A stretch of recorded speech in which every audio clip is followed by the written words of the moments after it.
मंदिराच्या बाहेर लिहिलेलं एक सुंदर वाक्य.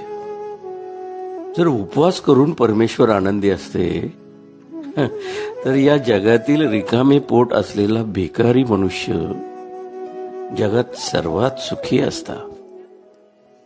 उपवास शरीरासाठी नाही तर विचारांसाठी केला पाहिजे. मनुष्य स्वतःच्या नजरेत सुखी असला पाहिजे. जग तर परमेश्वरापासून सुद्धा दुखी आहे.